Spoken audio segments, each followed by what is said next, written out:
Hello guys, welcome back. இன்றைக்கி நாங்கள் புதுசாக ஒரு ஹாரர் கேம் விளையாட போகிறோம். இந்த கேமை ஒரு இந்தியன்காரர் தான் டெவலப் பண்ணா. கிராஃபிக்ஸ் ஒரு மாதிரி தான் இருக்கும், ஆனால் பேயை பார்க்க கொஞ்சம் பயங்கரமாக இருக்கும். நீங்கள் தமிழ் மூவியில் பார்க்குற பேய் மாதிரியே இருக்கும். பாருங்கள் காய்ஸ், இந்த இடத்துல எங்களுக்கு ஸ்லோவாக ஓட முடியுது, ஆனால் அது கொஞ்சம் ஸ்பீடாக ஓடி வரும். அதுக்கிட்ட எப்படியே ஸ்பீடாக தப்பிக்கணும். கீழே வேறு நிறைய புணங்கள்லாம் இருக்குது. யூடியூப்காரங்க இதுக்கு சேனலை பிளாக் பண்ணாமல் இருந்தால் சரி. பாருங்கள், ஃபுல்லாக ரத்தம்தான். இந்த இடமே ஃபுல்லாக ரத்தமாக தான் இருக்குது. யூடியூப்காரன் இதெல்லாம் பார்த்தா கண்டிப்பாக சேனலே மூடி வச்சுடுவேன்.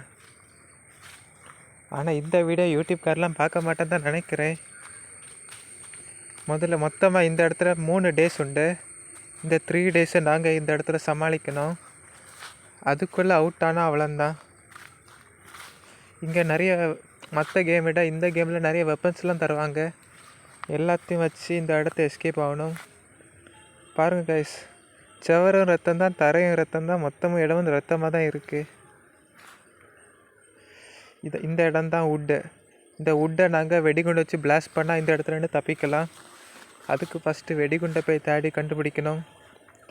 பாருங்க கைஸ், கதவெல்லாம் ஒரே பறக்குது. மற்ற ஹாரர் கேம் கூட இப்படி இருக்காது. இந்தியன்காரங்க ஃபுல் மூளை யூஸ் பண்ணி இந்த கேமை தயாரிச்சிருக்காங்க.